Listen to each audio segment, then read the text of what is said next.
السلام عليكم ورحمة الله وبركاته. ازيكم يا حبايبي؟ كل سنة وانتم طيبين ويتعاد عليكم بخير يا رب. قبل اي حاجة بنصلي على سيدنا محمد، اللهم صل وسلم وبارك عليك يا حبيبي يا رسول الله. كل سنة وانتم طيبين ودايما كده بخير وسعادة ويكون ربنا قعد عليكم رمضان كده. احنا دلوقتي بقى ايه، بقى انه فترة صايمين يجي 7 ايام اهو. الحمد لله الحمد لله، اللهم بلغنا رمضان. ان شاء الله كده تكملوه باحلى احسن صحة وعافية. النهارده بقى نعمل معاكم بقى ايه كنافة ايه، الجلاش ده. بص هعمل لكم الجلاش بكل انواعه، لان بقى انتوا مش قادرين تعرفوا بقى سعر الجلاش بره، مسمينه اسماء في المحلات بقى. بجد بجد اسماء تخض على الفاضي، وفي الاخر هي لفة جلاش واسعار. والله ما قادرة اقول لكم سعر الجلاش، يعني مش قادرة اقول لكم بجد بجد، يعني المكشكش والمسخسخ والمش عارفة ايه.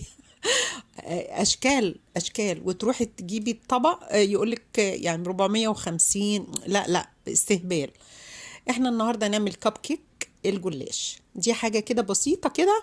وطبعا كل اليوتيوب عملها، بس انا قلت بصراحة جربها، يعني هي مش اختراعي ولا حاجة. انا شفتها عجبتني جدا، لقيتها سريعة وسهلة وجميلة جدا يعني. هنجيب لفة جلاش، جبناها بقى تجيبيها من الصغيرة من عند الكنفاني اللي انت عايزاه.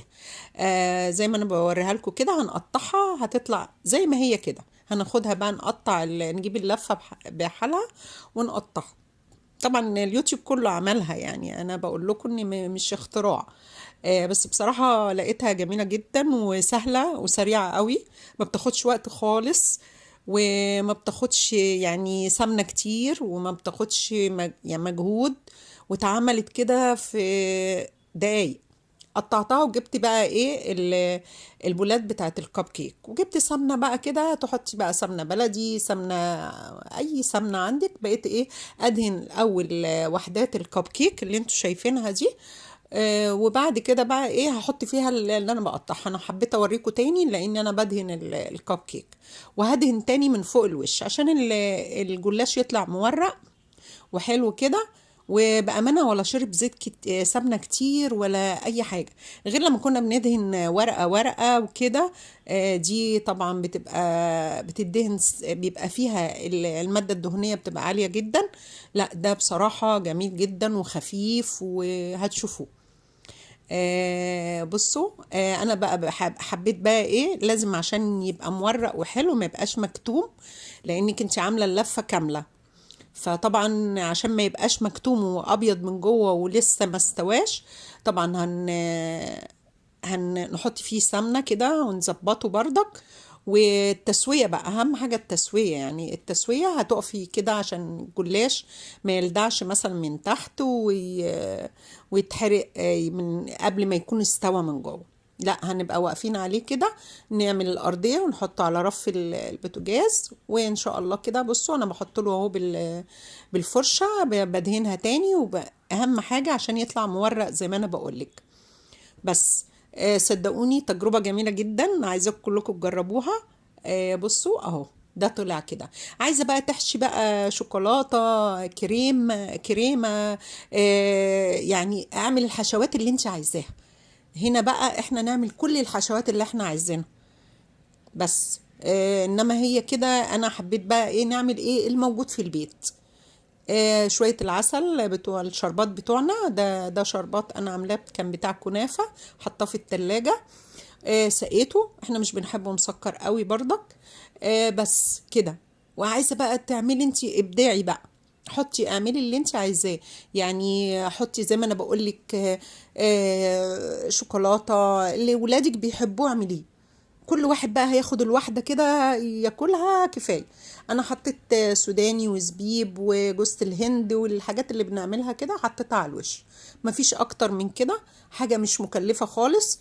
وما شاء الله يعني اللفة، شوف عملت لنا طبق هتشوفوه اللي انتوا شفتوه في الاول ده. صدقيني لما تيجي تجيبيه من بره هتجيبيه بسعر غالي غالي، انا مش قادره اقول لك والله. هم لا بجد اسعار الحلويات مستهبلين فيها قوي السنه دي. المحلات اللي هي الكبيره يعني المشهوره، تخشي تجيبي الطبق يقولك 400 450. لا بجد بجد يعني على ايه؟ مش لا. واحنا هعمله بالطريقه اللي هو المكشكشه بقى اللي بيقولوا عليها بقى، جلاش المكشكشه بالكريمه هنعمل كل حاجه. نعمل كل حاجه في بيتنا. ويا رب كده كل وصفاتي تكون بتعجبكم، وكل سنه وانتم طيبين. انا حبيت اوريكم بس الجلاش. ده كب كيك، هو مش اختراع. احنا كنا بنعمله زي ما بنعمل الكنافة، كوبايات، فناجين. انا عاملاها عندي على القناة بردك. الكنافة بالفناجين، ممكن نعمل الكنافة نفس الطريقة بردك. هتحطي في نفس الكب كيك بردك كنافة، وهي نفس الوصفات يعني. فتشجعي كده واعملي كل حاجة في بيتك لولادك. بلاش. طبعا احنا دلوقتي في غلا جامد قوي يعني على الكل، صدقوني. على الغني والفقير والمتوسط الدخل وكله. فلازم نعمل ايه بقى؟ نرشد في بيتنا وما نطبخش اكل كتير يترمي خسارة. على قد ما نقدر، ونخلي رمضان ده للعبادة طبعا، جزء منه طبعا، ما تسيبوش التراويح كده يعني على أساس، ونقرأ القرآن، ومش هو مش أكله بس يعني. فيا رب يعدوا عليكم بخير يا رب، ويجعلوا رمضان كده خير علينا كلنا بإذن الله، ويجعلها سنة سعيدة على كل حبايبي. انتوا بصراحة بجد والله العظيم بقولها لكم في كل الفيديوهات بتاعتي، انا ما شفتكوش بس بحس ان انتوا بجد اخواتي ويعني بصوا. القناة ان شاء الله تكبر بيكم، وهفرحكم بقى قريب ان شاء الله. هطلع لكم بشكلي. ماما دودو هتطلع لكم كده واتكلم معاكم كلمتين عشان هفرحكم حاجة بخص القناة. يا رب كل يوفقنا كلنا كده يا رب، و... ويجعل القنوات الصغيرة كده كلها نكبر مع بعض بإذن الله. وتعبنا ده كله ما يروحش على، يعني زي ما بيقولوا يروح هدر، لان احنا كلنا تعبانين وبنقف وبنطبخ وبنقدم الحاجات دي مش للأمهات، احنا بنقدم لأي بنت بتبقى برضك لسه مقتبلة كده. بنقدم لهم برضك عشان يعرفوا احنا بنطبخ ازاي وكده ويا رب كده. معلش انا طولت عليكم، بس انا حبيت اعيد عليكم واقول لكم رمضان كريم. الله أكرم طبعا. واجعلها سنة سعيدة علينا وعلى الكل، وعلى أمة محمد، وعلى بلدنا كده إن شاء الله. ويرفع عنا الغلاء وأي حاجة وحشة، ويكفينا شر المرض أهم حاجة. لأن دي بصراحة أحسن دعوة ندعيها لبعض، إن احنا يكفينا شر المرض وشر أي حاجة وحشة، وما يدخلناش أي حاجة وحشة السنة دي يا رب، ويسعد الناس كلها بإذن الله. ما تنسونيش في لايك والشير، والسلام عليكم ورحمة الله وبركاته.